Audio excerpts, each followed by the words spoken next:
Oi, tudo bem? Eu sou Henrique de Bugalho e este é o Vlog do Escritor.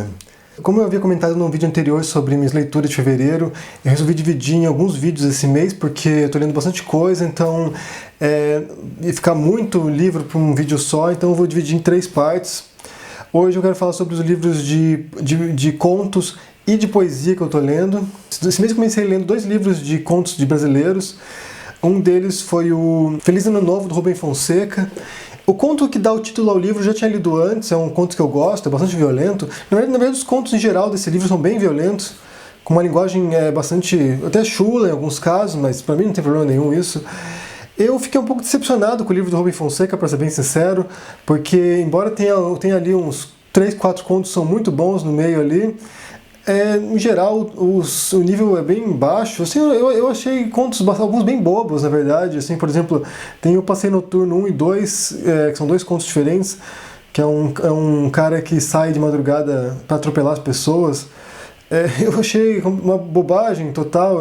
Tem alguns contos ali, tem alguns contos experimentais, tudo, mas assim, em geral eu achei alguns contos bem simplórios e não sei, não vi nada demais. O Feliz Ano Novo é um conto bom, como eu disse.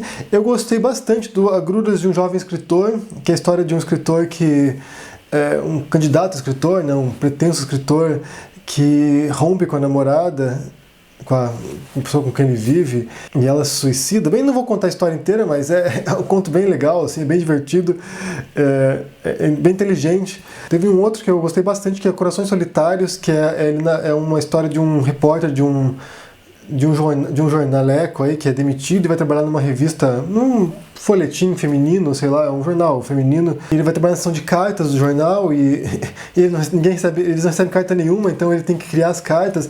Eu achei muito legal esse conto, eu achei interessante a inventividade do conto e a maneira como ele usa referências clássicas para criar algumas cartas.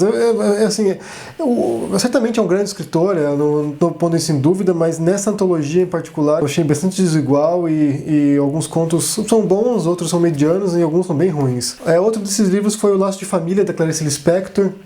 Também, esse é um livro que eu tinha lido, bem provavelmente tinha lido quando eu era adolescente, quando eu tinha, sei lá, uns 17 anos, e resolvi reler.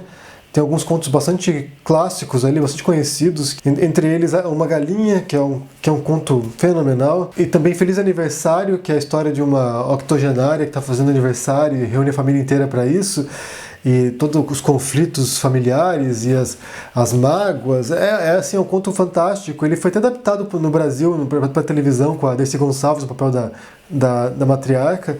São contos muito bons. Tem contos excelentes. A Clarice Lispector ela tem um domínio incrível da linguagem.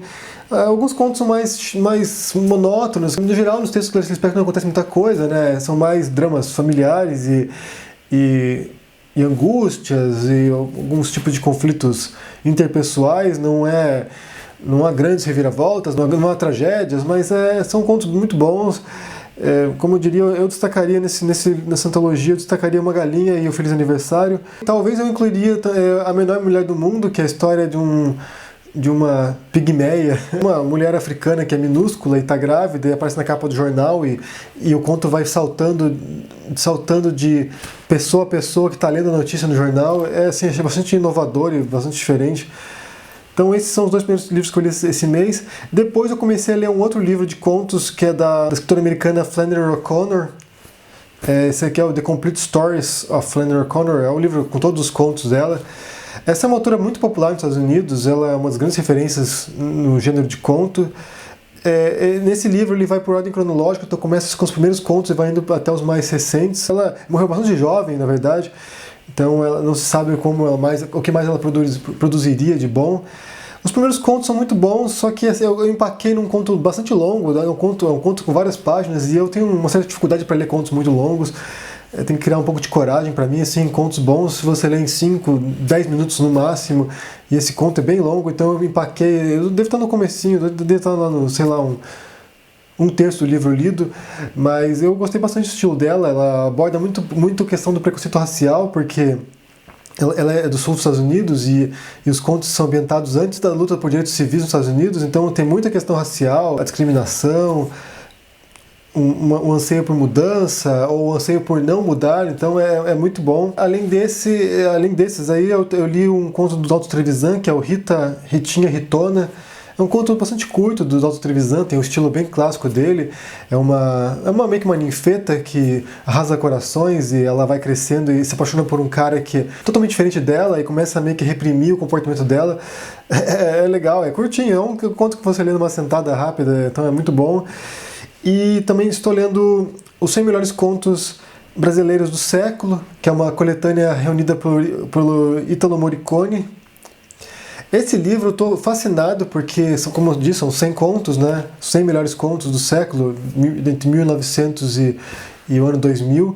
Ele também é mais ou menos por ordem cronológica, ele é dividido por períodos. Eu já li a primeira parte de 1900 a 1920, tem alguns contos do Machado de Assis, tem alguns contos, tem um conto de Lima Barreto, ele tem uma porção de contos do começo do século, quer dizer, de todos os anos. Tem Graciliano Ramos, vai ter Lispector, vai ter um monte de escritor bom aí. E eu estou me surpreendendo porque tem uns contos que eu não conhecia, de alguns autores que eu não conhecia e que, olha, sinceramente é impressionante. Eu não tinha noção. Assim, claro, eu sei que tem muito escritor bom no Brasil, tem muito contista bom, mas alguns que eu nunca tinha ouvido falar, eu fiquei impressionado. Bem, aqui nessa antologia tem Rubem Fonseca, tem Rubem Alves, tem uma porção de gente excelente. Então eu recomendaria bastante esse livro para quem gosta de contos. Tem material para leitura aí para várias horas e muitos contos bons que você pode reler depois. Eu estou fascinado, realmente eu estou fascinado. Tem obras que eu não conhecia aqui que é fantástico mesmo. E ontem eu comecei a ler um livro de poesia. Eu gosto de vez em quando de ler um livro ou outro de poesia, não é o meu forte realmente, mas eu gosto por causa dos usos das palavras. E é uma outra maneira de escrever, né? Uma outra maneira de interpretar a realidade. Eu estou lendo A Rosa do Povo, do Carlos Drummond de Andrade. Esse é um livro que eu já tinha lido, para pós-graduação, isso aqui para especialização. E eu estou relendo agora, tem uns poemas muito famosos dele, como A Procura da Poesia, A Flor e a Náusea. Esse é um dos livros mais importantes dele. É um livro, de certo modo, ele rompe com um certo estilo que ele tinha antes. Então, para quem gosta de poesia também, não tem nem como não recomendar isso aqui, porque o Drummond, além de ser um grande poeta brasileiro, esse é um dos livros principais dele, A Rosa do Povo. Então vale a leitura. Eu quero saber quais são os livros que você está lendo esse mês, quais são os livros que você recomendaria, deixe no seu comentário aqui, dê um joinha e a gente se vê por aí. Abraço e tchau!